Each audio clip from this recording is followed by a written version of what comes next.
Voluntarism, sometimes referred to as voluntary action, is the principle that individuals are free to choose goals and how to achieve them within the bounds of certain societal and cultural constraints, as opposed to actions that are coerced or predetermined. The volunteer management specialist Susan Ellis differentiates between voluntarism and voluntarism. Voluntarism refers to everything voluntary.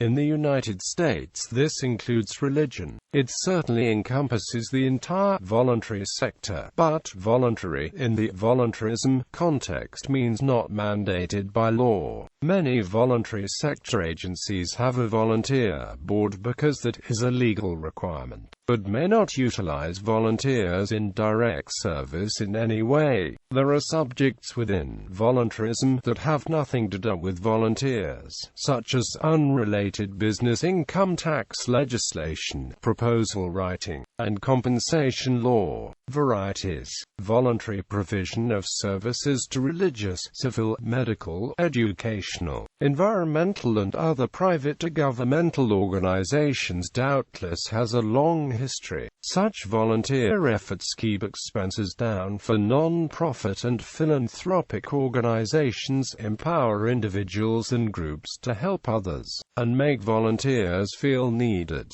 Voluntarism flourished in the 19th and early 20th centuries and was empowering, especially to the women who had been excluded from political participation outside the home. Women's organizations dealt with social problems created by rapid industrialization and urbanization, and by massive immigration, which were not addressed by institutions at the time and had a great influence on American political culture. Voluntarism is also used to describe non-coercive methods of recruiting soldiers, from participants in European and American military service to youthful combatants in civil war in Sierra Leone. Voluntarism has been a phrase used in labor relations. In Britain, it means the state refrains from directly intervening in industrial relations. In the early American labor movement, it meant trade unions should focus on pure and simple gains in wages and working conditions and not independent labor politics and industrial unionism. In his book Willful Liberalism, Voluntarism and Individuality in Political Theory and Practice, Johns Hopkins University political science professor Richard E. Flathman argues that liberals must understand more about individuality and self-reliance and self-responsibility, and therefore be more open of acceptance of voluntary action and less concerned with ordering political society. He notes, Americans of all ages, all conditions, and all dispositions constantly form associations, which he describes as of 1,000 other kinds: religious, moral, serious, futile, general or restricted, enormous or diminutive. In sociology, voluntarism is an important aspect of the action theory of Talcott Parsons, as well as other theories of social action and agency. Voluntarists, free market advocates, libertarians and anarchists call for voluntary efforts to replace most or all government efforts, using both moral and utilitarian arguments.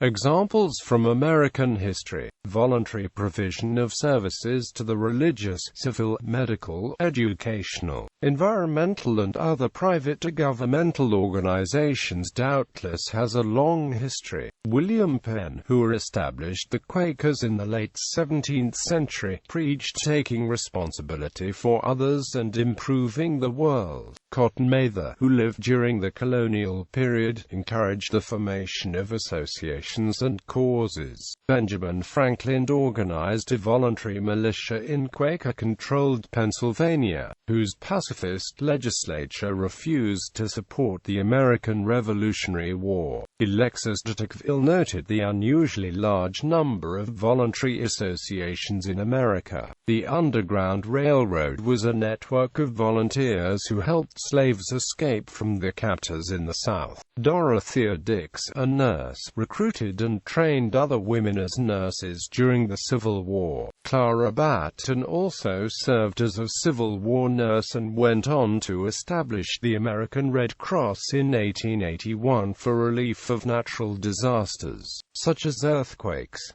Jane Addams opened a settlement house in 1889 to teach volunteers how to help the poor improve their lives. In 1995, 93 million Americans volunteered, an average of 4.3 hours per week.